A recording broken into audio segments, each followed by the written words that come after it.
Good evening, and I, Annie Jacob, Director, KCG College of Technology, would like to extend a warm welcome to the women leadership and all our viewers. It is fascinating to observe with great interest the way humanity, its societies, nations, governments, institutions, and individuals have been responding to the current COVID-19 pandemic. In spite of the thousands of years of accumulated experience and knowledge, humans as a whole are usually very myopic in their response to crisis. This is perhaps driven by our primitive instinct of survival, honed through millions of years of our hunter-gatherer phase of human evolution. Our response to this pandemic has been no different. While many of the short-term measures like the lockdowns and social distancing were necessary to save lives, what strikes me most as short-sighted is the clarion call by many about online education, work from home, and continued social distancing as a part of a new normal. Besides these new normals, the pandemic has also thrown up a host of other issues in the short term that need careful examination in the post-pandemic world from a long-term perspective. Some of these issues should be flagged for all the powers that be, the decision makers, influencers, and all concerned individuals. And this evening, our esteemed panel of distinguished speakers are going to deliberate on these.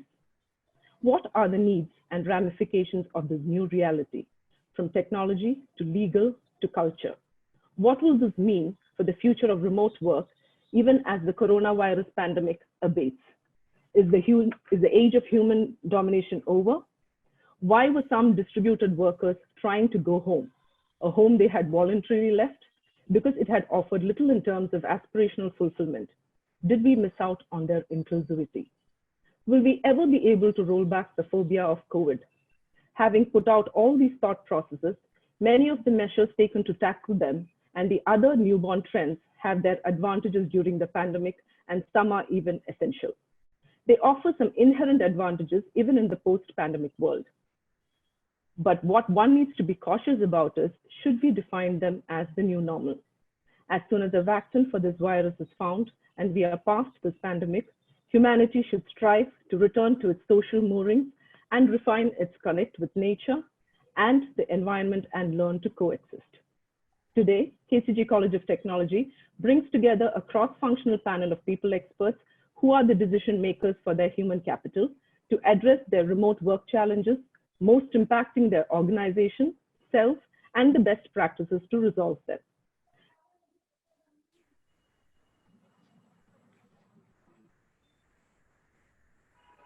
Opportunities, expand their established capabilities, or redefine their roles. I came across an article yesterday captioned "Women Leaders Shine During Pandemic," which talks about how across the globe, several nations that have women at the helm have done better at controlling the virus and have lifted lockdowns sooner, thereby hastening economic recovery. What did these countries with women leaders do so differently?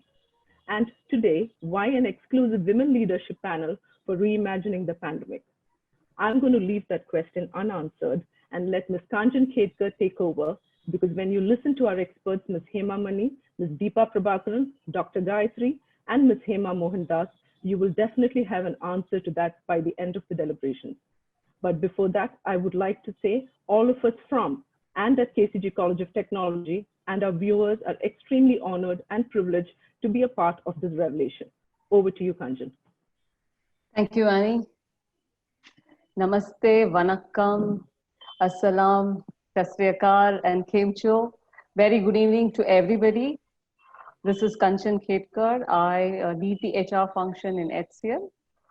It's my privilege to be part of this wonderful evening today, and I'm going to be the moderator for today's session. So I'm pretty excited to moderate this entire session in behalf of all the audience. Yes, it is a very unprecedented situation that we are all in, and we have been battling with this crisis, and we've been answering every day on the uncertainty that we are all put across. So we will definitely try to touch upon and today's session with key insights, how are we going to answer, how are we going to handle today's scenario. So before I move on, I will definitely take a moment to thank the KCG College of Technology for putting this entire platform for all of us. I think technology being the medium, and certainly thanks to the technology connecting all of us and ensuring we are all intact and breaking the barriers. And taking a moment, for today's agenda, for in terms of what is that we are going to handle, or how are we going to respond to current situation in various aspects, various life cycle of a human life at workforce. I think it's certainly important that we keep finding answers, the uncertainty. So let me give you a brief agenda how we will plan our today's session, keeping the time factor. So we will have, I will touch upon, few of the aspects and followed by all my speakers. And it's certainly nice to, get connected with all these speakers for today. So we have four eminent speakers for today, and they all hold, definitely a significant position in their organization, and who've been handling this crisis, and who have witnessed in the last few years in terms of the recession. And I think they come with much more experience to answer all our uncertainty. Maybe we may have answers, we may not have answers, but I think it's very important that we deliberate, we brainstorm, we try to find answers to it. So first, I would like to take this opportunity to invite my first guest speaker, Hema Mohandas, a VP HR, Vice President HR in Virtusa.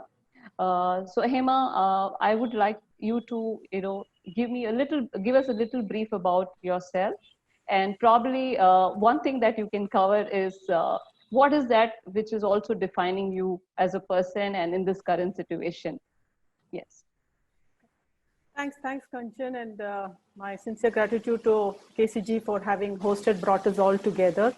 Absolutely a moment where the high agenda, high focus, especially on a working ecosystem, there's a lot that everybody is looking forward to, and very happy that all of us are able to contribute into that space and change the way that things are. So myself, I lead Hema Mohandas, heading the Global Learning Academy for Virtusa. I have up to almost about 30 years of experience across industries of IT, ITSS, telecom. And my passion has been working around the forte of talent management, talent engagement, developing leadership potentials, and I've been involved in a number of mergers and acquisitions. So people integration has been my key forte.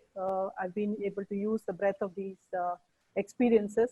And today, this is the change. I think this is what we are going to embrace. And I've been a change agent, and I think the value that I bring to table would be from that spectrum. And I hope I would be able to make meaningful contribution to both the ecosystem and individual workforce who are part of the large ecosystem. Yeah, thank you. Thank you, Hema. You come with around 2 decades plus of experience, and I think we are excited to hear from you. Thank you. Our next guest speaker, I would like to introduce Hema Mani, from director. I mean, she's a director in Lennox, Lennox as an organization. So, Hema Mani, I would like you to give a brief about yourself and what is that which is getting you going in this current situation. Please do cover on that. So one Hema follows another Hema. A pleasure meeting all of you here, and particular thanks to KCG College for inviting us for sharing our thoughts together. Well, how do I explain myself? I would say I'm an eternal optimist, and I firmly believe that this too shall pass, and we should all believe in that, and that's how leadership mindset should be. I'm a parent of 2 lovely young adults, millennials, so I get to really understand the young minds right at home and then apply it at work. I'm a meditationer and a yoga practitioner, a community volunteer, a whole lot of initiatives I'm currently involved in, particularly in the space of migrant laborers, and I would certainly enjoy speaking some things about it in some time. From a professional standpoint, I'm a facilitator, mentor, and a coach. I have roughly about 26 years of work experience. all in multinational organizations. Currently, for the last 10 years, I have been heading up the Asia Pacific region for Lennox International. We are a heating, ventilation, and air conditioning company. And here, my primary role is that of playing a key strategist and an imagineer, more of looking ahead into the problems that are ahead of us and then try and create solutions for it. Known to be a problem solver among my peers and colleagues. And why does that happen is because I have had the experience of handling the downfalls in the economy during the Asian SARS, the economic downfall in the late 90s, and then the housing downfall in early 2000, and now in the midst of COVID. And I firmly believe that there are no problems, there are just different sets of approaches. And today we'll explore some of them. Thank you. Thank you, Hema. Looking forward to hear you. Yeah, and again, 2 decades plus of experience. That brings us, what we would expect. Thank you. So I will move on to our next guest speaker, Ms. Deepa Prabhakaran from Infosys, the principal and organization development position that she handles, and comes again around 2 decades of experience. So Deepa, would like to hear more from you, and what is that which is getting things going for you at this point in time? Please do cover on that. Hi, am I audible? Yes. Yeah. First of all, thanks a lot, Kanchana, for that, Kanchan, for the introduction and for this invitation to be part of this August panel with senior leaders here, to share our thoughts with. So thanks to KCG for that. I've spent most of my career actually at Infosys, about 15 years plus. Prior to that, I was with Future Software. My work experience really has spanned around recruitment, a lot of time in the business partner space. But in the last 4-5 years, I've been involved more in the organization development space. And here, my primary responsibilities are to lead the manager development charter for the company. And the second part is about the employee engagement sensing, the climate assessment tools that we use in the company, right? Those are my key responsibilities. COVID has been disruptive for me just as well as it has been for anybody else in the world today. I'm not immune to that. But I think there have been some positives to it as well, as we adjust to the different scenarios, and it's been almost this is our 3rd month in the lockdown now. And I think things are beginning to maybe look different, maybe even preferred in some aspects. But I'm happy to share more thoughts around this as we go along in our webinar. Thank you, Deepa. Thank you. Yes, so we will move on to our next guest speaker, Dr. R. Gayatri from Kone. She's the Deputy Manager and Talent Management, handles the talent management. I'll request all the speakers to increase their volume. We are getting few messages from our audience. I think they are not able to hear. So increase your volume as much as you can. Yes, and maybe your decibel as well. Okay. Yeah, over to you, Gayatri. Yes.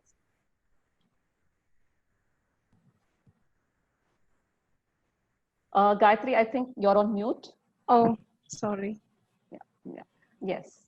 Thank you, Kanchan. Good evening, everyone. This is Gayatri here. And I'm sure the audience are from different groups like students, faculty members, parents, industry professionals, and so on. So I think on a Saturday evening, when we used to, spend time with family members, shopping and so on earlier, but now we are all connected virtually in this mode. So it's again a new normal way of connecting with each other. So glad to connect with you all. Hope you're all doing safe. Okay, let me just give a quick self-intro about myself. You may know my designation, where I work for, and so on. But more than that, I would like to say that I'm a strong-willed woman, a passionate HR and a dancer, a blog writer, a public speaker, and a motivational coach. And more than that, a multitasker, working super mom. That's how my son says of a 45-year-old boy, right? And I believe that keeping the child in you alive is very important. and I believe in it and I do it till date. So that's how we can, be ever young, irrespective of, what our age is, right? So on the professional front, I take care of the talent management at Kone. Prior to this, I have been into the learning and development as well. So I have overall of 12 years of experience in the BFSI. I started off my career with Polaris Software Lab. Then for a short stint, I was also with the educational institution. And then I moved to Michelin Tires. I was there for some time. And then currently, I'm with Kone, right? And as a passionate HR, I feel that it's my, social individual responsibility to reach out to the new grads. So, and that's how I'm actively involved in varied forms of community education.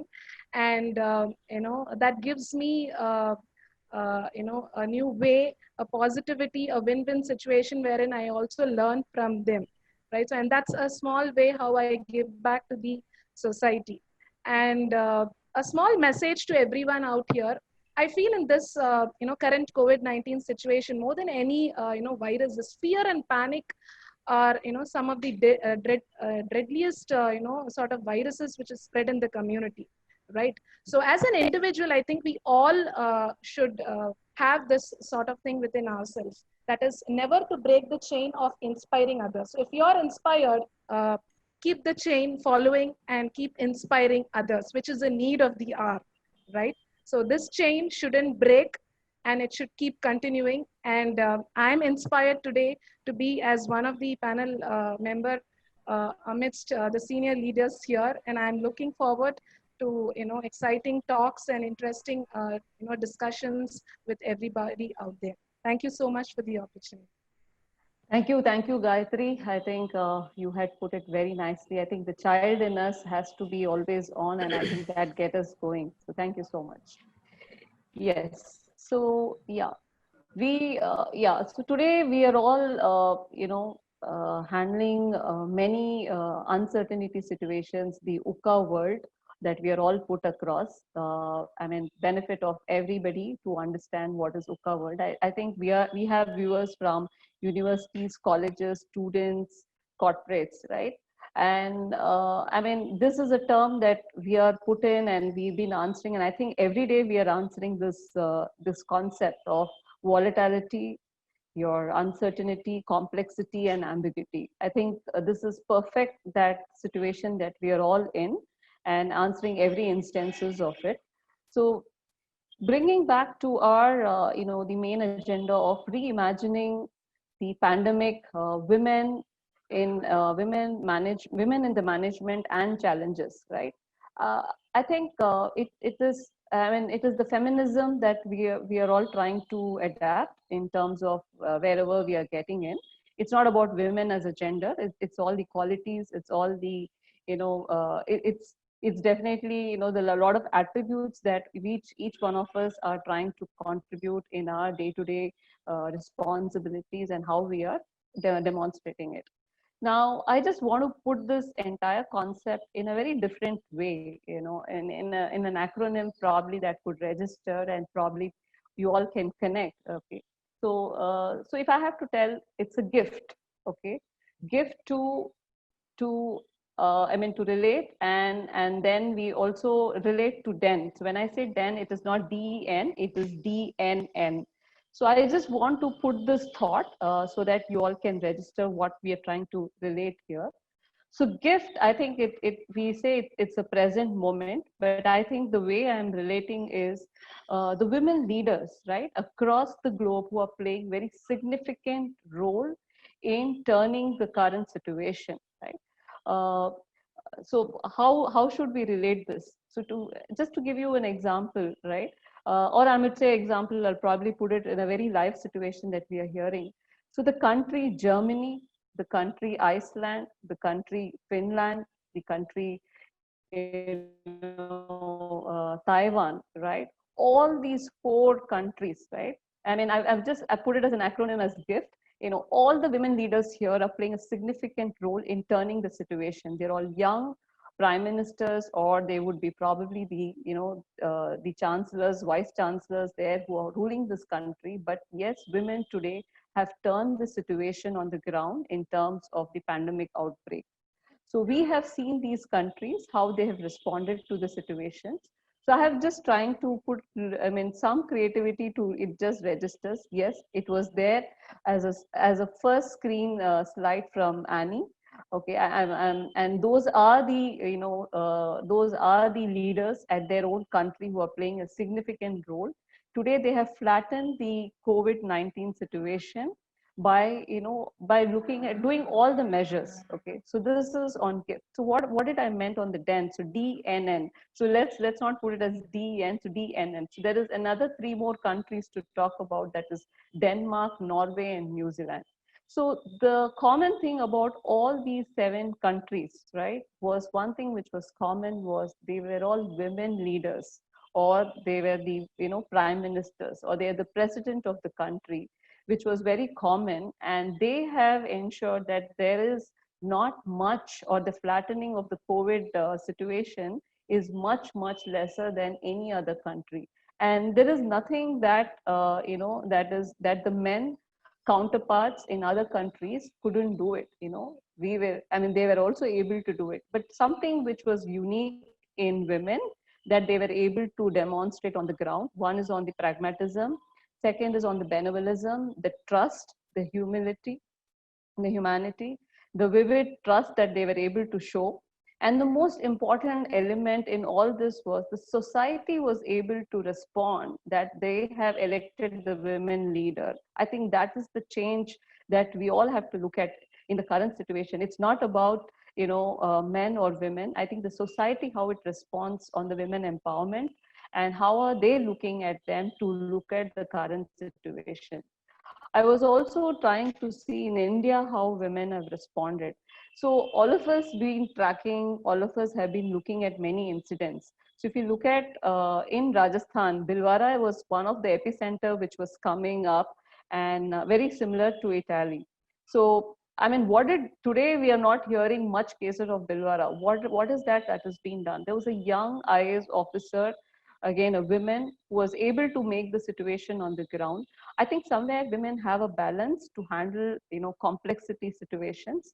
A multitasker, we are known for it. But however, we also wear different hats, and we have responded to the situation. So, and I think in our day-to-day responsibilities, every woman is playing a very significant role in impacting their lives, their family, society, and the positions they are holding in the organization. And that is getting things going. And there is nothing offensive on our male counterparts. They are pretty much doing well. It is just, we still have stuck with the stereotypes. We're still stuck with few of the stigma that has been put across. It is a path that we are all heading, and we will be answering, and I'm sure more and more women leaders will come up, and I think we will be able to respond in the coming days the situation very, very positively. With that note, I will like to touch upon on the same aspect, right? Our different speakers come with different knowledge, skill, and how are they responding at their workforce. It's very important how are we actually continuing having a workforce, what strategies are we applying. So I will like to pause for a moment, and probably I will request our one of the speaker to to definitely respond. So I will take the help of probably Hema Mani. I would like to ask you this: what do you think on the current workforce, right? One is the pandemic situation, and the other one is from migrating this workforce.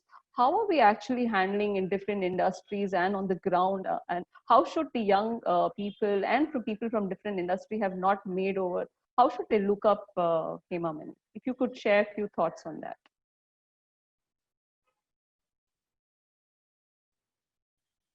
I think you're on mute, Hema Mani. Okay, so can you hear me well? Yeah. Yes. Go ahead. Okay, so I think we are at a very big crossroad. Whoever thought that while we are handling our health situation, we will have a socio-economic upsurge that is happening right now. And I think that's overtaking the whole health issue that actually started this whole cause. And it's so interesting and so dynamic that before March, no one ever thought even for a moment about migrant workers. And I'm sorry to say this, but the insensitivity towards even addressing that, even prior to when we were looking at the labor laws changing, you know, last year there were significant laws being changed in the country. We never ever winked an eye and ever thought what happens to the unorganized sector. We just left it. You know, we were all focused on what's happening to the employment base, what's happening to the contractor law, but no one ever thought of the unorganized base. And look at what a mess we have landed ourselves into. The very first, I think at a global scale, one of the biggest migration that's happening, unfortunately, right now. And look at these people, you know, they're very simple people who have left behind their homes, their families in search of livelihood in many ways, and have built a nation with their hands and hearts. If you look around, you know, there are at least close to 500 participants here in this group.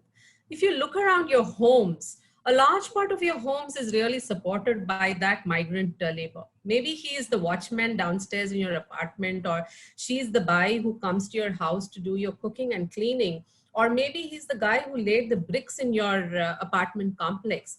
And we never ever cared. And now there is this huge exodus, and of course, hearts are melting. God bless those souls who are trying to at least save them from starvation. Hats off to them. But then where did we go wrong, right?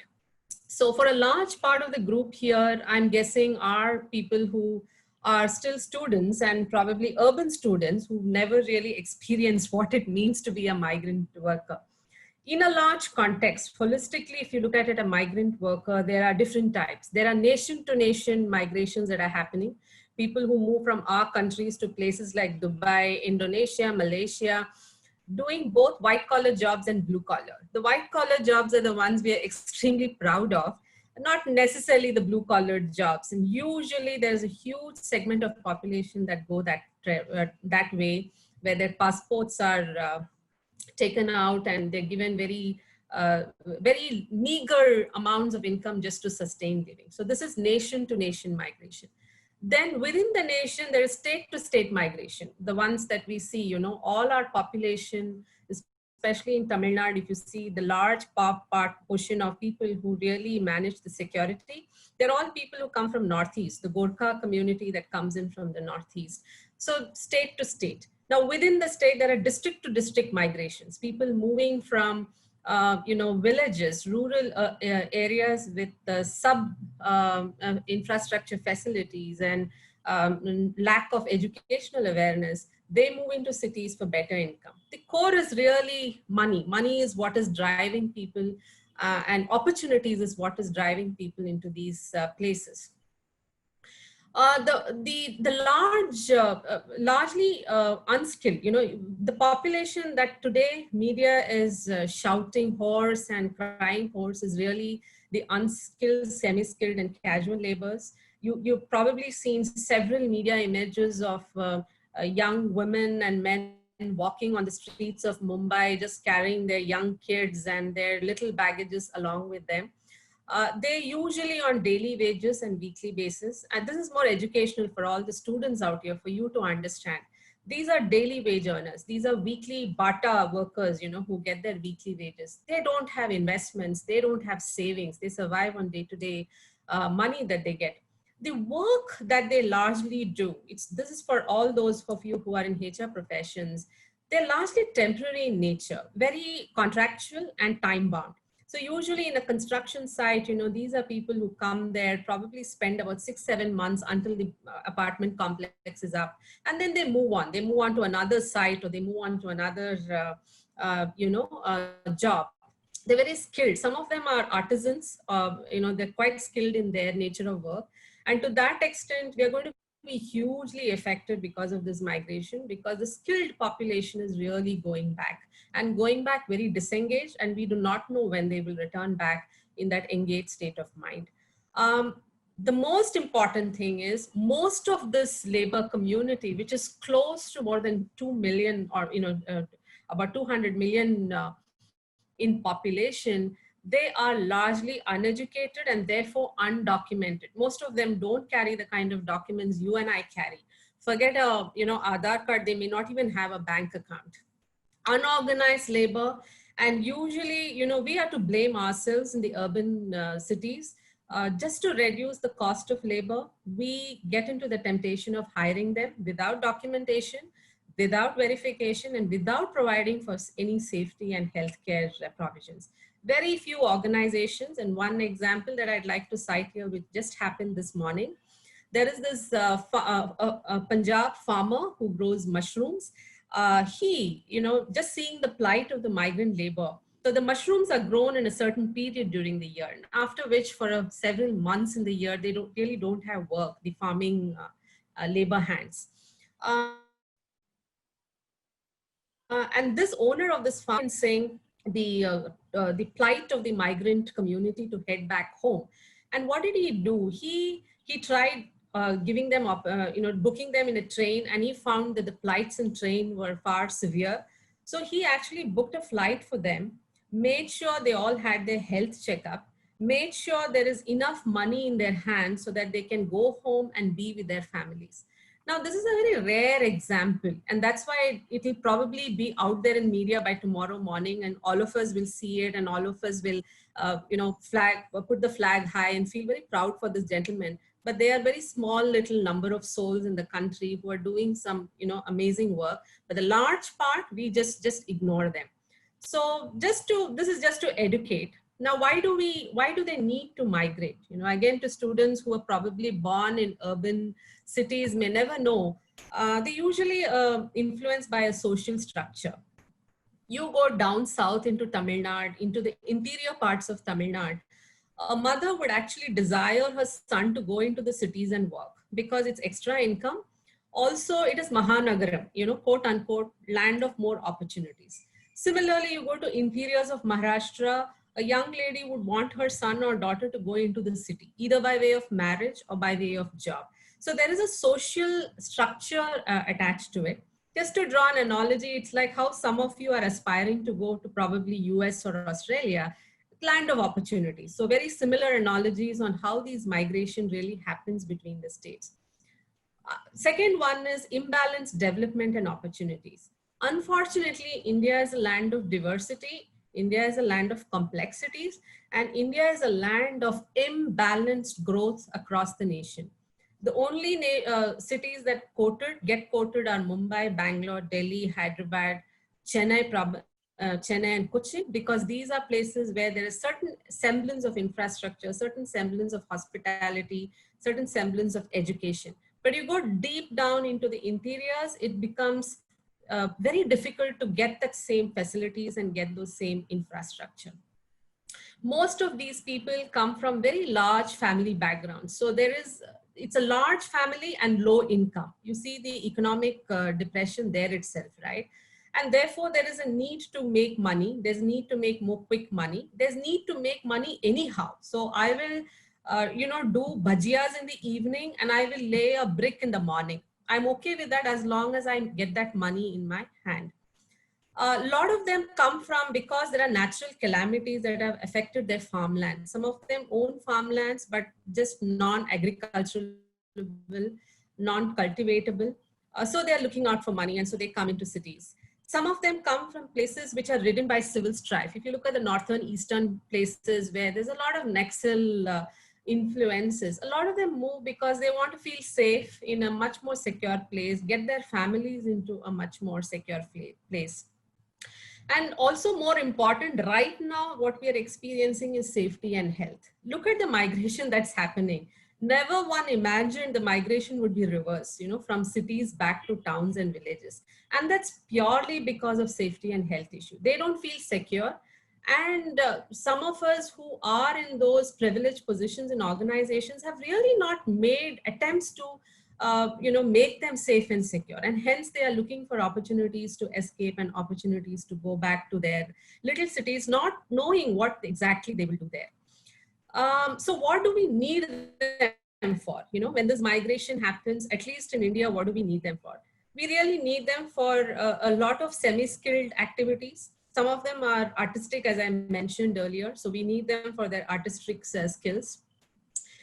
We need them for jobs which are temporary in nature, where we really don't want to empanel them as full-time employees or permanent staff. We want them in such kind of jobs. We need people, but we need them in those jobs. We want to abate unionism, so we don't want to legalize them. We don't want to bring them under a organized category. So we are happy with paying for that license for migrant worker and just to abate unionism that is happening in our workplaces. We want to put them in occupationally hazardous work where a educated urban member may not even apply or may not even want to do those jobs, but we still need those jobs to be done. So we look out for hands and legs which can perform those kind of jobs. Imagine states where, you know, there is an electric pole and there needs to be a person who has to go climb that pole to fix that little switch up there. Now, it's not easy for anybody to accept jobs like that. So you need some hands and legs who are willing, and there are people willing because they get some money out of it. So there are occupationally hazardous jobs which demand such kind of people, and therefore they come into these kind of jobs. But as Kanchan asked me the question, let me get to the question. How will this impact all of us, right? That's really the question we're all discussing here. One is, I'm sure all my fellow panelists here who are in bigger organizations would agree, there's going to be an acute shortage of labor in the short term. We're going to see an impact, and which is going to hit on our production. Some of us who are running manufacturing plants can already sense it. I am on certain panels where we are discussing about production management in this crisis of migrant staff. And what we are experiencing is that this is going to, in a short term, to medium term, and in fact, even in the long term, affect production. And very interestingly, it's going to be very difficult for us to re-engage them back into work. Just imagine for a moment, how are we going to go back to these people and say, Abhi ghar aa jao. You know, everything is fine here, now you come back home. That's going to be challenging. And how are we going to do it? There has to be creative applications of our mind to really excite them back to work. There's going to be higher costs of training, because now you have to replace those jobs with new set of people, and therefore there needs to be a newer engagement of training for the new set of people. So this is where I believe educational institutions like KCG can really play a big role. It's time to really go into offering vocational training, because now there is a need to create staff which can Hema, do yeah. those, Hema, can you hear me? jobs Sorry. which were done by being back to their. Hema, can you hear me? Hema, Yes, sorry. yes. Yeah. Yes. So in the interest of time, Hema, I mean, probably if you can give in one liner, right, which probably a key takeaway, while I understand we have lots to bring on this, topic or on this particular fact, if you can just give us one key takeaway, that's going to help, in precisely concluding it. Can you hear me? A socio-economic system. Yeah, I can. Yeah, sure. Can you hear me? Yes, go ahead. It's one key takeaway in the interest of time. I mean, we just want to touch upon the basic aspects. Yes. Okay, so one key takeaway is it's time for a much more equivocal social economic strategy for the country. And it's not resting on the government, it's resting on public and corporate citizens like us. Okay. Thank you, Hema. I think there's lots. I mean, it's a very mammoth, in-depth discussion that we will definitely need a lot of time. But I think we are here to see what is in the interest of time we'll be able to touch upon and still have the takeaways from each one of us. Yeah. So yes, that was a lot more to know on the migration of workforce. And moving on to our next, I mean, I would like to ask Hema Mohandas, what are the different strategies, right, are incorporated? How the business continuity is still happening in every sector. Okay, what did they do very differently, Hema? And probably give us more insights. Probably we are not aware from different segment in industry how people adopt it. Yes. You're on mute. Yeah. Thank you. Thanks, Kanchan, and thanks, Hema, for that warm-up. Did really give us that pandemic situation, sort of a gear up. So from the context of business continuity, I think it's for us to understand that what essence is business continuity from today's context. If you see ILO, which is your International Labour Organization, or the big consulting groups, business continuity perspective is seen from 4 layers. Basically from the people, process, profit, and partnership. This is very clearly from a vulnerability and a risk context, because today business is about creating wealth for individuals, for the group that run it. So when you look at business continuity, it comes from primarily these 4 areas, and which is why it is important for us to first protect people. Then it is about having the service with the customers, and then stabilizing the business continuity. That's how the sequence of action goes. So from a business continuity perspective, Gartner's report as such, if you look at it, the recent report that was published, it's only about 12% of the total organizations are really business continuity ready. They really have certain things, certain elements in place so that the downtime is not much. The other aspect that was also published during this survey was that close to 73% of the leaders feel that there is a need to re-engineer the experience in the combination of using human and technology. The other aspect was close to about 30% of the population of the leaders who responded to the survey definitely felt that the operating models were a little obsolete. They had not updated the models. So what it all calls for is how relevant are the BCP processes? How relevant are the BCP manuals? What does it take for us to refresh them such that a pandemic as this, how ready are we? So while we delve this into further details, what we are seeing is there is only 3 ways of doing it. You prevent, you prepare, and you predict. Okay, so I think if we have these things on the radar in terms of the people who are critical in the organization, then the baton transfer in terms of the readiness is all the more easy. Otherwise, it would be a cold start, and by the time you're up, it's really going to take a lot of time to gear up.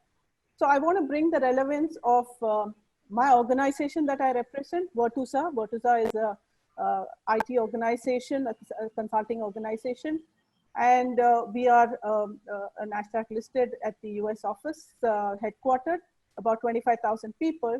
So when COVID struck us, before we really got down to the formal lockdown, the first week, it was about the 4th day that we hit 77% of productivity. So we are assuming the BCP was to some extent relevant, and hence it is more about modifying that and really upgrading it. And by the time it was between the 2nd and the 3rd week, we were close to about 87%. So the impact that the customers had on their landscape was far less as otherwise what we would have predicted. And the point here that I'm trying to make is not about one organization per se. There are many organizations like this who have really switched gear. What would have taken 5 years later, a scenario, is all what we are experiencing now in terms of bringing an ecosystem, a distributed workforce, looking at tier 2, tier 3 sites as their main reliability sites, and not depending on only server related aspect in terms of having access to people, but it had to do with a whole lot of other elements, which is you're combining technologies, you're combining the cloud enablement, which is being talked of. Had this event happened 4 years back, probably the underpreparedness of the organizations would have been really mammoth. So in the context of Virtusa as an organization, the CT-DT preparedness was actually a lever for us to move 1 inch above, which is CT was the cloud transformation journey that we thought we were wanting to take forward, and digital journey that we wanted to take forward. These 2 preparedness actually helped us really equip and start with a lesser lag time and get all the, because the organization customers are from banking, healthcare, telco, media. So all of these had user experiences which were the high touch points. And any disruptions to these would have been really, really colossal, and it would have really had an impact. So from having the lights on, keeping the lights on, I think we really achieved that in the first week. But in the larger context, what needs to be seen is from a protection of the employee level, there's a lot of threats that go to it, be it at a communication level, be it at the policy level, be it at providing amenities for the persons to help themselves work from their remote site. There's a whole lot of planning, strategy, and in fact, if you look at it in the R&D setup, if you look at the R&D organizations, they really have a workforce which is distributed as core, nucleus, and engine. When you say core, the highly skilled niche guys are the core, without which that entire project does not have its right form and shape. And the nucleus is the element which needs to be co-located with the core, such that the core and the nucleus combine together at any point in time, wherever they are. You can never have a disruption in the technology. So the core, engine, and the nucleus, which is on the periphery of the modules, all the workforce that is on the periphery of these entire projects, they could be housed anywhere. Now that's the sort of landscape that moved on and then became about in terms of workforce being at remote working. But the remote working definition itself was very, very staggered. It had a very different connotation. It is to help people being flexible. It is to help mothers who are getting back to work have that extra bit of time, and maybe people who are on travel be able to do that remote working. So the essence of remote working now has taken a very, very different shape, so that the real estate that you spend on the commercial buildings are now all going to see a very drastic change.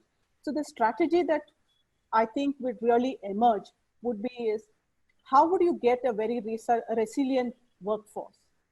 What is the agility of this workforce? Could it be in the interest of just being from a remote working, or is it from the other aspects of being able to embrace the change?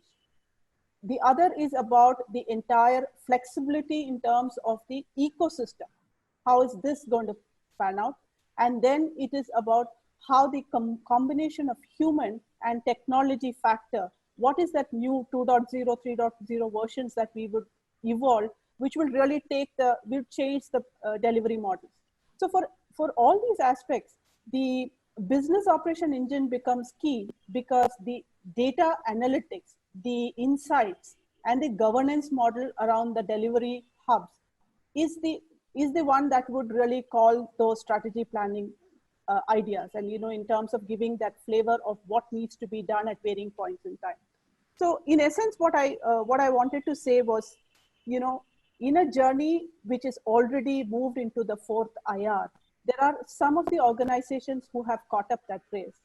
So the ones who are lag, in fact, in one of the Gartner's report, it mentioned that there was an organization which had 61,000 people, and they had not even got on to something as simple as Teams. Come COVID, they just migrated the entire workforce into Teams. So the decision that probably organization would have taken in a phase-wise manner, today organizations are taking in leaps and bounds. Now, from a specific context of learnability, and since I come from the learning and development organization, what I thought was very critical at this point in time is, how do I surge the learning quotient of the people at least 25% and above? So I use this opportunity to really get the workforce on a learnability index and provide as much of learning opportunities so that the individuals are able to upskill, cross-skill faster. And all the weekend times that they really wanted to spend some time on coaching, these are some things that we have used as separate threads. But policy framework, communication context, getting the pandemic playbook inside the organization, these are some things that are really helping us strategize and get us move past the current. I think it's a reset button that we are all doing, both from a business context as well as people from their homes. So while we do this, there's so much that is to catch up, but definitely I think we've come past that curve, and there are elements of enablement which are making the shared services model, which will really catch up and change the flavor of the game. Yeah, Kanchan, I thought I would give the rest of the speakers some time, so I just wanted to. Sure. Thank you, Hema. That was a different perspective, an eye opener on many aspects, how the organization has transformed and still ensured the continuity at business and get things going on the ground. That insight definitely will help all of us. I must say to Hema Mani and Hema Mohandas, there are a lot of questions for you. It's been pouring from all our viewers, and I think we will spend some time towards the end. I think everybody would want to like to interact. So yes. So one, we touched upon the migrant of workforce. We touched upon the business continuity. The most interesting part in all this, right? I mean, we definitely are from different segments and industries, but I think most interesting aspect is how are we trying to balance. Today we are in terms of a very different medium of workforce and balancing our lives. So I will request Dr. R. Gayatri to touch upon the work-life balance and how whether it is men or women, how are we trying to balance in the current situation and what challenges we have and how are we coping up. Yes, Gayatri. Yes. So for the first time, I think in this modern history, the three major social institutions, right? That is work, when you have children, the school, and then family life, everything is happening in one common place, right? Under one roof. That's our home. Sometimes we even strive to go out of our respective four walls and we see at least we can sit on our terrace. The best way I make the best use of it, right? So that's how, we are now in this new normal way of life. So when it comes to work-life balance, right? When earlier I think we had this 9 to 6 or 8 to 5 schedule, we could at least have some sort of life after that. But now all the life has been together in under one roof, and we are juggling to take care of our kids, take care of their, like in terms of homeschooling or taking care of our elders at home. So everything is under the same roof. So a lot of women across different sectors, I think, are facing challenges in this regard. So earlier, if you see work from home, right, the debate was going on, will we have this option of working from home, flexible working hours, and so on. But now, in a matter of maybe a week, when this COVID-19 struck, almost all the organizations had to take an immediate call of working from home. But what are the challenges now? So when we see as a woman, maybe I'll share my personal experience.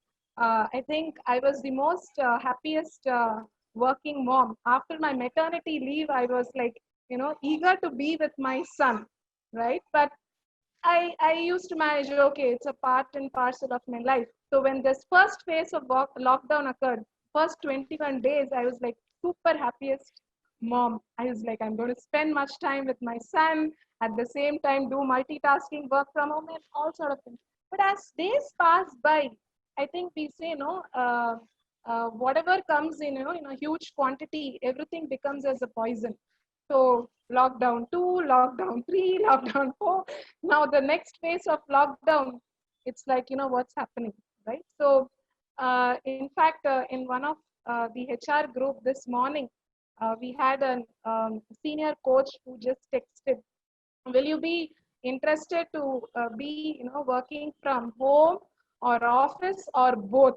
I texted immediately with a heart icon, both work from home as well as work from office, right? So I think you all would agree, you would be eager to go and meet your colleagues at office, right? So in that sort of a mindset up we are, because as a working woman, we have to manage everything, right? And in this time, we sometimes forget ourselves to make ourselves fit. That's what I said. It's not only physically fit, we need to be mentally fit also, right? To take care of, because as women, we are the backbone of our family. So if we are happy, our kids are happy, right? If we start, and for some reason, if I get tense, my son gets, right? So I think we need to have that smile on our face always. But of course, we are also a human being, right, as women.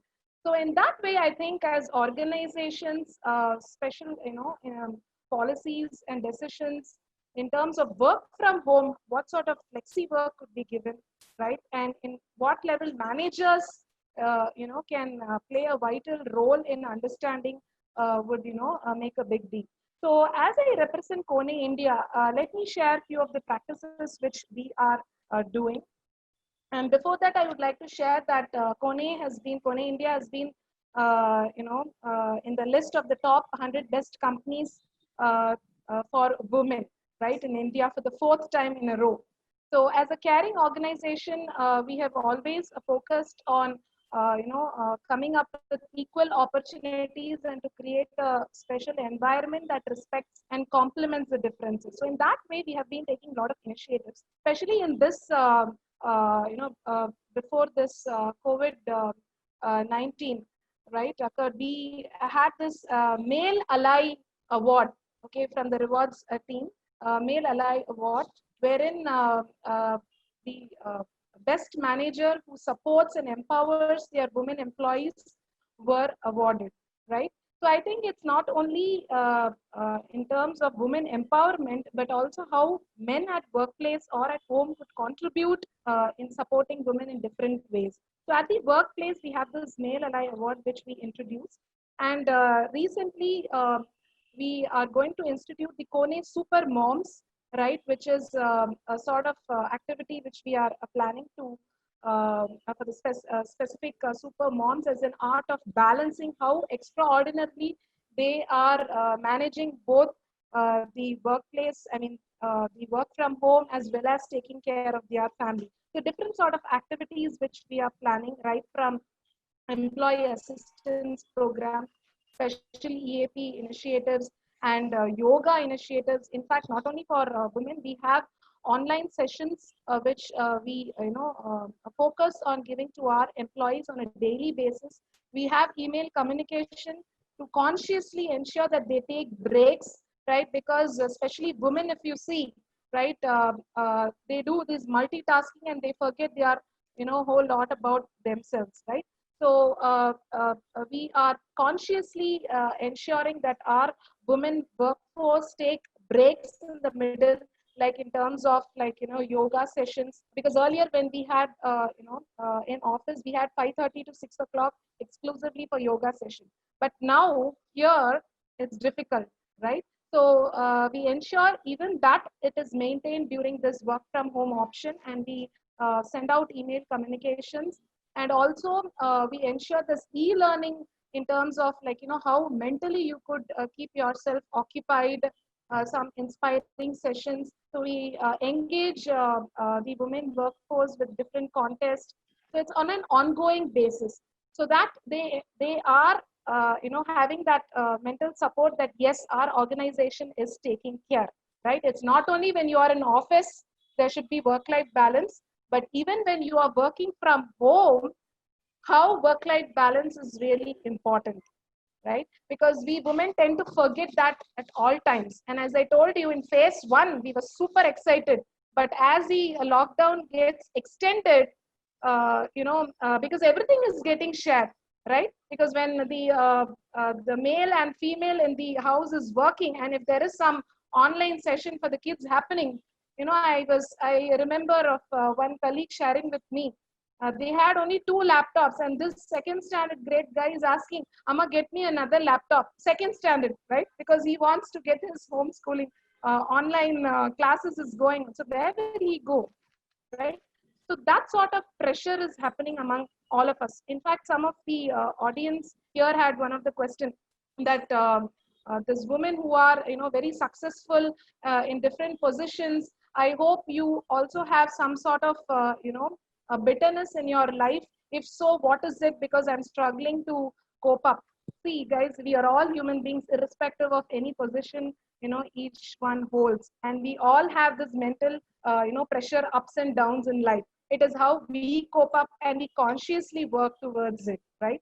And being a working woman, I think men out of, in this crowd who are here watching this, I think we need to consciously work as a team, be it at home or in workplace, right? It's not that, this is only the woman's duty, or this is the, guy's duty. It's more of gender equity, not equality, I would say. So whichever is fair. In fact, if like Mary Com, you are a gym instructor, you can lift weights. And if this husband guy is a chartered accountant or something, he may not be that physically strong, right? So that doesn't mean that this girl has to do this job or this guy has to do only that job. It's more of gender equity. And that's how we can work as a team, contribute as a team within the family, and maintain a work-life balance, right? So I think on that note, I think we are almost strike 6. So we have one more speaker. So I think it's more of a teamwork. And as women managers, I suppose, in drafting the policies, the empathy, right? Because this women have this element of empathy within us, right? And we are all good multitaskers. And the element of empathy is much more than men. So in that way, I think we can do a better decision in terms of post-COVID phase, what sort of policies are to be reframed, whether it is in terms of working from home or flexi work. But at the end of the day, the productivity has to be shown, right? So that's how the new normal is, and we all have to adapt to this way of working, I suppose. Thank you so much for the opportunity. Look forward to listen from the next speaker. Yeah, thank you, Gayatri. I think yes. So work-life balance, anything which is extreme is definitely poisonous. Whether to do, be at home for a longer time at work. Yeah, we enjoy it at the beginning, but I think it becomes mundane. I think I'm sure the students also must be feeling the same brunt of, when do they go to college. I think we're all stick to a normal routine of life, and there is a sudden paradigm shift that all of us have put, but we are coping, we are trying to balance. I think it's a reasonable accommodation that all of us are getting in. It's a shared responsibility we're all getting in. So I think all of us are coping up in every segment, every age group is trying to getting used to it. So thank you for that insights, Gayatri. So I will move to the last speaker. Very interesting. I would have to tell this. We always relate, our differentiators, or what are the key insights that has played a very important role. One is, in terms of, before COVID, we know what it was. That is the BC. If I have to say CC is current COVID situation, that also we know. But what is after COVID AC? That is something we would like to hear from Deepa. So Deepa, BCCC, we all have witnessed. What is your perspective? And, if you could share some visionary thought, how the AC is going to reflect for all of us after COVID. Any insights? Yes. Hey, thanks. Wonderful listening to both our Hemas and Gayatri's point of views. The part on migrant workers is something, like you said, right, underrepresented always. So I have a very limited view, because largely having spent in the IT industry, I mean, my views are kind of limited to that industry and space. But I'm seeing some commonalities emerging, when I speak to colleagues in other industries and things. And I think you've asked me to comment on what our work is going to look like, our workforce or workplace is going to look like in the future. We are seeing some parts of it. So I'm just going to, I think I see 3 or 4 really key things emerging. One, Deepa, if you can increase your volume. Yeah. Is it better now? Yes. Okay, I just need to hold this up here, I think.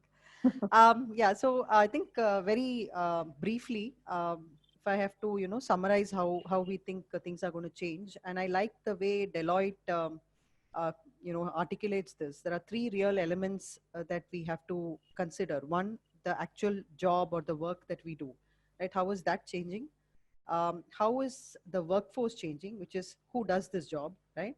And third place is, the workplace itself. Where is this being done and how is that changing? So if you just really look at these 3 areas, you kind of get a good idea of how we need to prepare ourselves for the possible future post-COVID situation. So for the first thing, how is work changing? I think all of us have realized that when this COVID lockdown happened, there was a very clear distinction between what are essential jobs and what were non-essential jobs, or things that could have been done later, could have or can be done later, or can be done in a different way, right? But there were some essential jobs which we had to continue, like Hema was saying, keeping the lights on is something which is non-negotiable, whether for your clients or for yourselves as a company. So very clear understanding of what are those jobs in our landscape and our ecosystem has emerged. And I think we will, going forward, see very different ways of assessing who needs to fit those jobs, who needs to be doing those jobs, how can they do it, is it necessary to be done on premise, off premise, all of that. The second thing really is our assumption about productivity, right? Especially in IT, it is very common. You will see that ID card, you have to swipe it in and swipe it out, and those hours are considered that you are at work. You are at work, you're doing something about work, right? Now that is not there. There is no ID card. There is no physical office where you can say that I'm here and I'm doing work.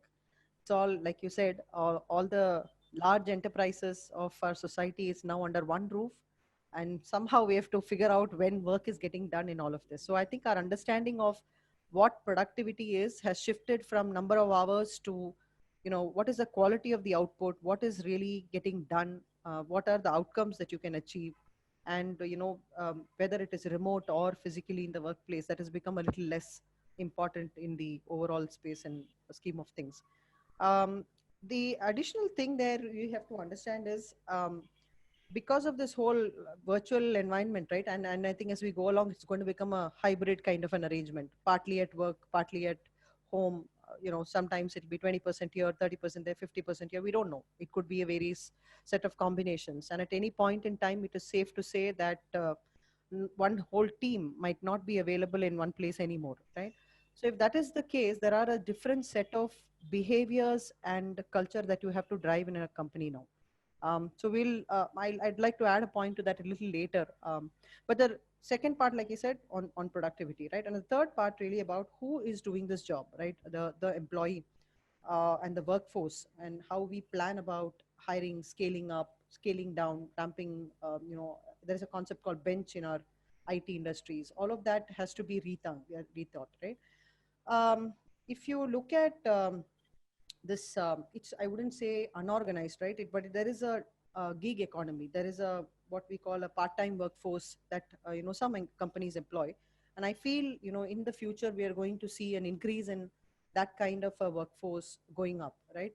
Even in my own team, I'm able to employ 2 gig workers in the last 3-4 months, partly because our hiring and all of that is frozen, and you have limited options there. But secondly, the idea that now work can be done from various locations, it's not limited to one place. It allows me to give small packets of work to different people. It doesn't have to be all done by my own team right here, as long as the resources are available. So that's another interesting thing that is, I think, is going to catch up faster. The last part is really about the shift from just thinking about, and I say this from my experience because all along we have been only about employee engagement. Are we engaging the employee? Are we engaging the worker who comes to office, right? Now I think that there is a shift to understand the employee in a more holistic or a comprehensive way, because we just saw Gayatri's son on the screen, right? There is a little bit of insight, little more insight into the person as a whole, and not just the person that comes to work. So understanding the employee in his entirety is becoming more and more important. You will need to keep in mind that there are concerns, and as we bring people back to office, we've just started the process. We're seeing a lot of anxiety about my own health. I'm putting myself at risk for the infection. I might be exposing my family to infection by coming to work, even if I'm not worried. What about financial implications of staying home or coming and catching an infection? Both ways, right? I mean, there is a risk element there either ways. And of course, the emotional sense of connect and all of that to work that you have. So I think there is a need to understand and empathize with the employee in the holistic sense, that rather than just how he does at work or in your work office environment. the last piece really is about your office itself. And I think here we are kind of doing better than most companies because IT is more digitally ready. You know, you have tested this work from home concept in, I mean, you know, in some pocket or the other, at least 10-15% of the workforce has always been working. So you will have enough security measures, you will have enough laptops or whatever resources you need. Like you said, Microsoft Teams, we've had this for a while, right? Teams and Skype and all of that, but the adoption has really like ramped up, completely scaled up.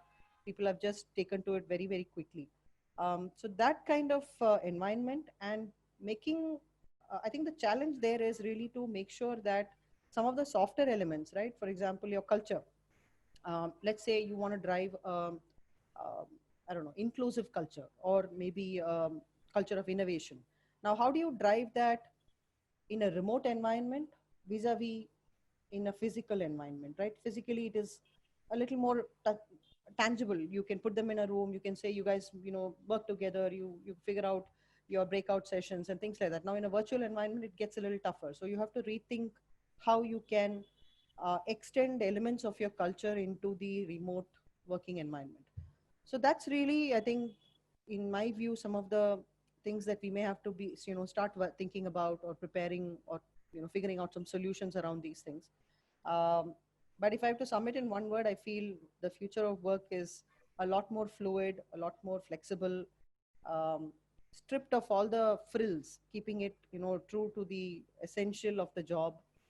Definitely more human, you know, focused on the individual as a complete person, and hopefully more inclusive as well, because now everybody is on a fair playing ground. No headquarters and you know, other locations and all of that. Pretty much everybody gets the same screen space on Skype or Zoom or whatever. So hopefully more inclusive. Yeah, that's really what I wanted to share. Thank you for your time. Yeah, thank you, Deepa. You know, sharing, throwing the perspective on what is the future. But yes, as an IT, we have found a way in technology as a medium, and we have enabled ourselves in the given time thanks to the digital and the investment as a country that we were able to shape up. But there are a lot of industries which are dealing with different segments are still not able to cope up because the mode of work, the medium of work, I mean, physically being there. And as a country, we are thickly populated.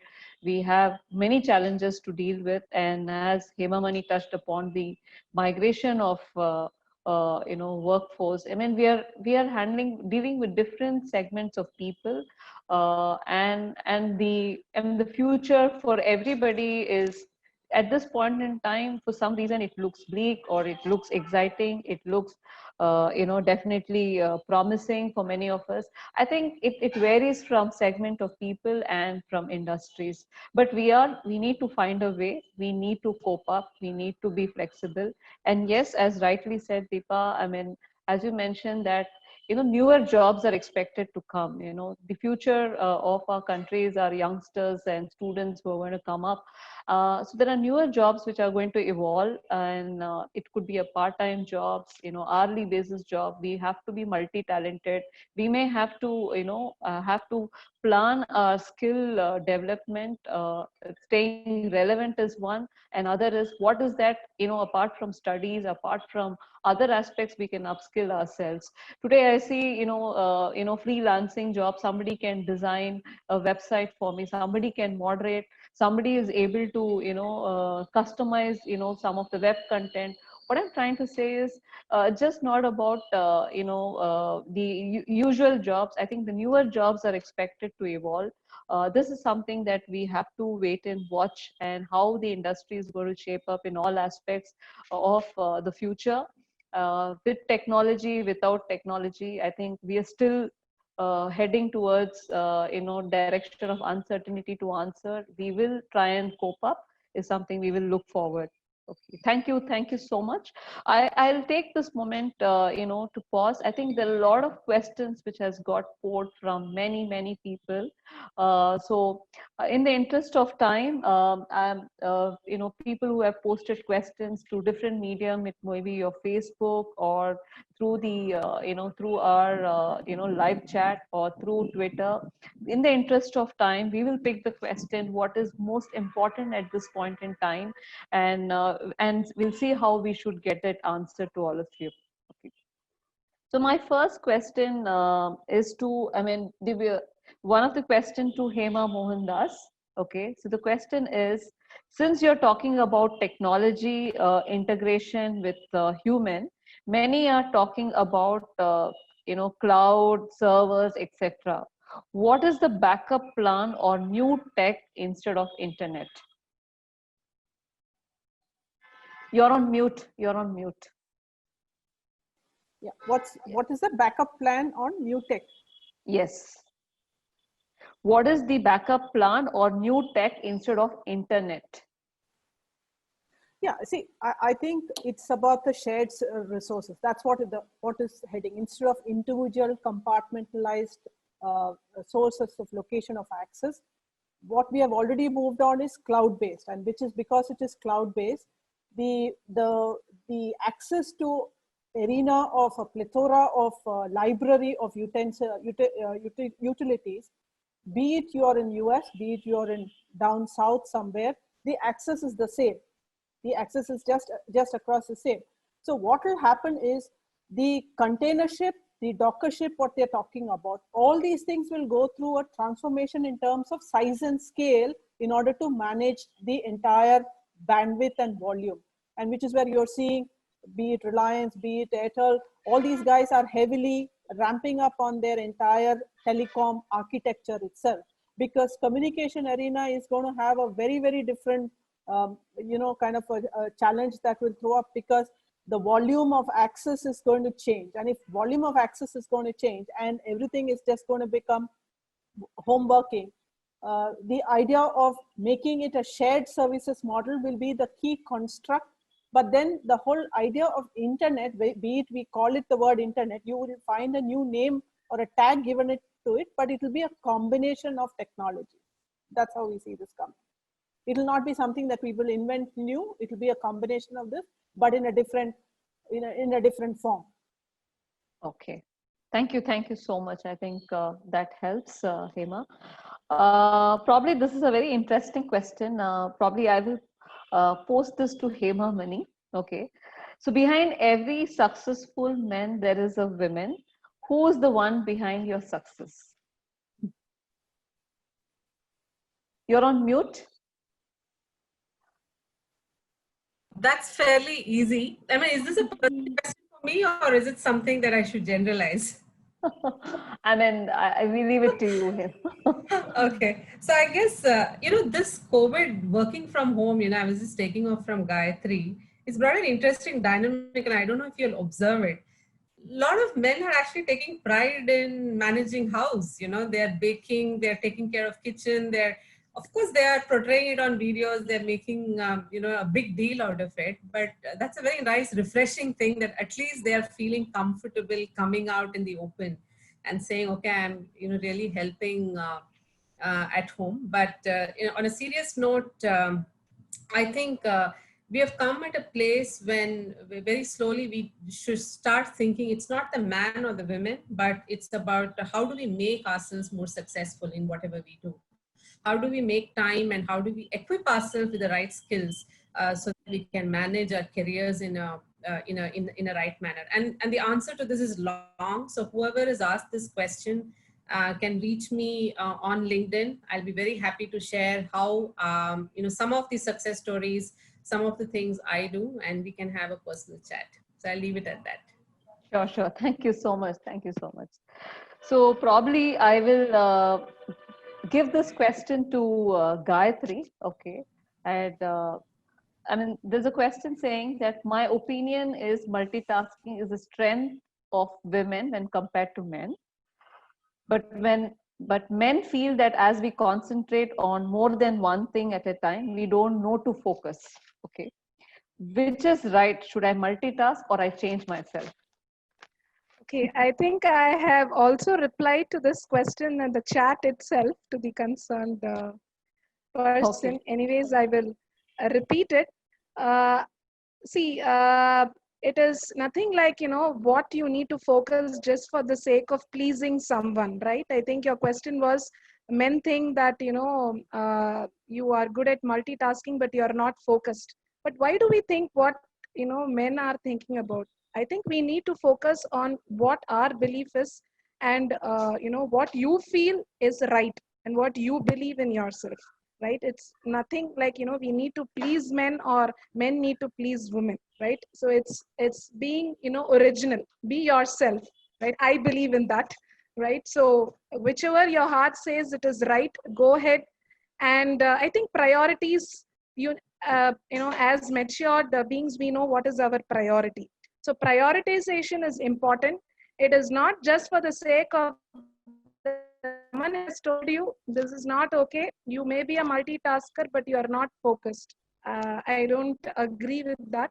So it's not a matter of pleasing someone, but believe in yourself, and your self-confidence, and your dreams are more important than anybody else, right? So that's where I say live your dream, right? So please do not compare yourself with others, or let if somebody is asking you to compare, like so and so is doing this, what are you doing?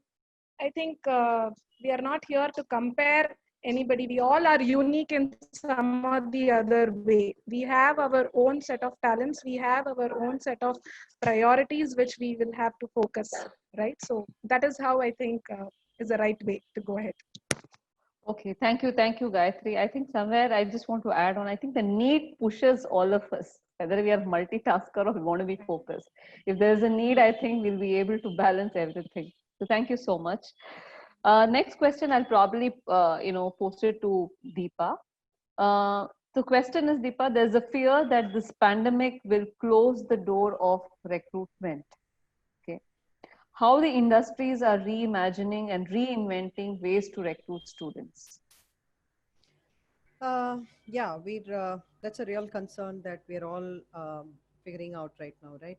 Because there is so much volatility. It is not clear how quick the recovery will be, how quick things will be back on track. So we're taking it slow. Most companies I know are right now on the freeze mode. Let's not hire right now. In fact, the main reason for that is not even just the business forecast. I think because at some point or the other things will recover, but more because there have been some ramp downs in current companies, right, where work has stopped, or so there is excess of people already available. They're trying to repurpose them, utilize them elsewhere. But I think, yeah, it will take about maybe 6 to 8 months for us to understand really, how and when things will pick up. My only suggestion or recommendation for freshers would be to keep options open, upskill themselves in the time that they have. Let's not waste what time we have been given extra time, right? Look at what MOOCs or free courses are available that you can use to skill up in your industry, because I think going forward, it's all about the skills. It's not about, it's plainly about skills and performance. So that will really bring you to the fore and make you stand out from the rest of the group. So use time to reskill, keep your options open. Don't be too particular or choosy about where you want to start. You may want to give a couple of years to, picking up options, or, finding a foot in the door really, right? Pick up the job that gets you inside the organization, and then you can always grow and move forward from there. That's really what I would say to our young friends today. Yeah, I'll add to that, Kanchan. Thanks, Deepa. Sure. I think that was, I think what some of the organizations are doing is engaging this community in terms of a targeted learning. Instead of waiting for the date to happen where they come in and then they start themselves equipped for an org-wide training. Most of the organizations have started looking at a certain sizable number in terms of a progressive learning path, and providing them an opportunity to gauge themselves through assessment platforms, so that they at least know where they are heading to. And based on the skill gap, the organization also gets a flexibility to see how many of them are actually committed to this. Because in this situation, if people don't, because there are some people who will not wake up. So this is an opportunity for some of them to wake up early and use this runway to equip. So I've seen a lot of organizations who have done a very targeted learning approach model, broken it into chunks and nuggets of learning, provided them hackathon and kind of a learning opportunity so that they can, be one up the other, and then, make the best of the time and, be ready early. That's the part. Sure. Yeah. Thank you. Probably I just want to add up. Yeah, sorry. Sure. In fact, Okay. I have just texted in the chat box. In all my webinars to the students, I say the only way or the prescription mantra to fulfill this skill gap and get yourself for a bright future, a career post pandemic is curing yourself, right? The only way is curing yourself, that is cross skill yourself, upskill yourself, reskill yourself, and expert skilling yourself. So it's not a vacation time, students. So I think you need to, it's a preparation phase. So, as a caterpillar, we are all in the metamorphosis phase, right? So to come out as a beautiful butterfly, the only prescription, maybe we all, for us to survive, is curing ourselves, right? So thank you. Just wanted to add. Thank you. Gayatri, thank you. So the last question, probably, I mean, this question is, and probably anyone who can take this, opportunities for women entrepreneur post-COVID. Are there, or what do you all see as scope? Anybody who would like to take this? Oh, yes, I'll give it a first shot. Yes, the big answer is yes. There are a lot of opportunities, and women, especially who are equipped with bright ideas, this is a time for you to just nurture it while this whole thing is going on, and keep your business proposals ready. You can think in any direction, in the space of education, in the space of health and well-being, in the space, immense opportunities. And I think eyes and ears should just be out for you to just, taking off from Gayatri, as you're readying out to shine as a butterfly, just keep yourself ready. There will be opportunities and very newer ways of looking at existing things. Thank you, Emma. Anybody wants to add on here? Okay, good. Okay, thank you so much. I can maybe just take a second, Kanchan. I think the situation is unique because somehow very quickly the society, community, all of us have adopted a lot of digitization, right? Whether it is through your delivery to even remotely functioning as a team, all of that. So I feel a lot of women probably don't come forward with their entrepreneurship ideas because they don't want to leave home and balance this, and you don't know whether they can figure this out and all of that. This allows a really unique opportunity for you to try this out because it's a prime time. People are accepting, are open to be going online, being making things virtual.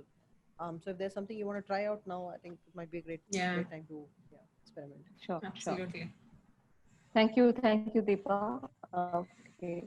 So yes, we were able to connect on what are on the touch points from women having the challenges. How are they doing? How are they performing? Plus, how is the actual workforce in different segments of people in different industries? And then we moved on to what are the strategies that every organization is trying to have their business continuity.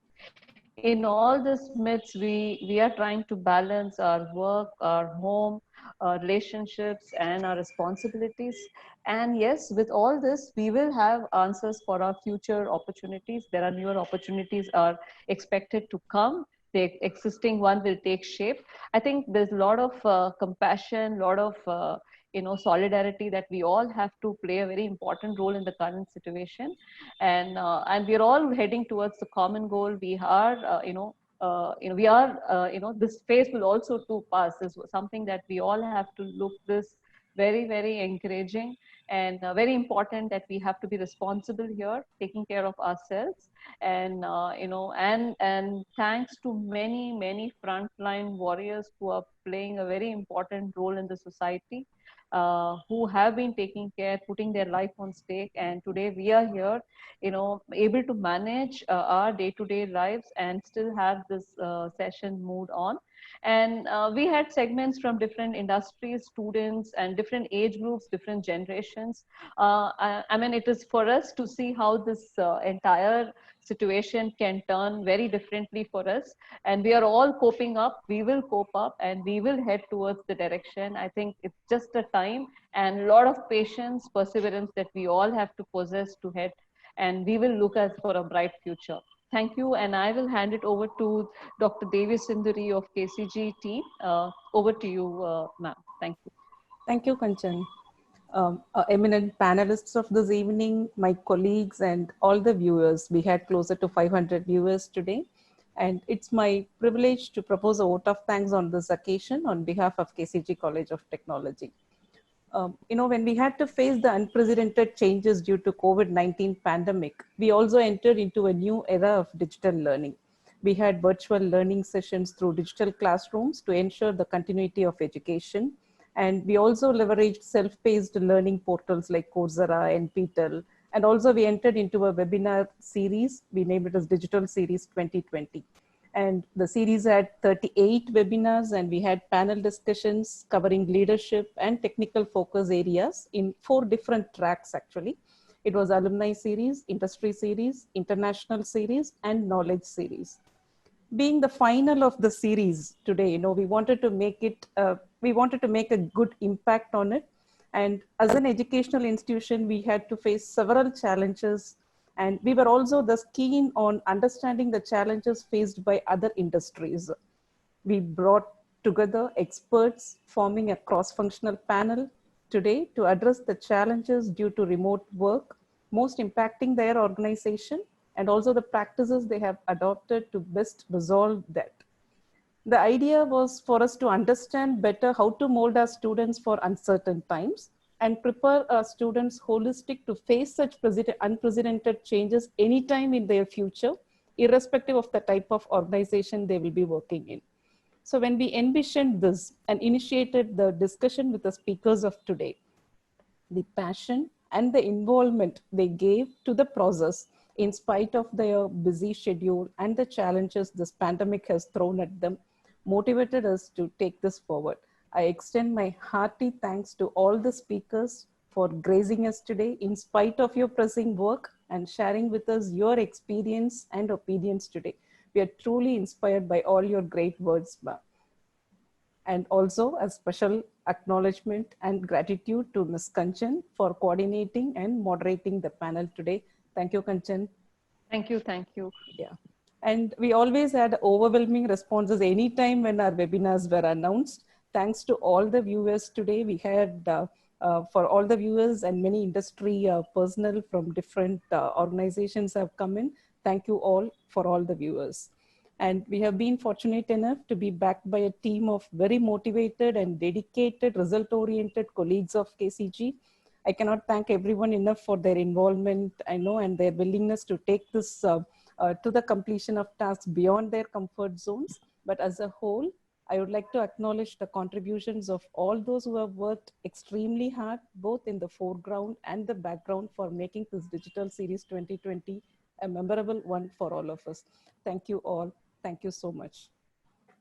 I just want to take this moment. So thank you so much. We had a lot of questions that are not answered in the interest of time.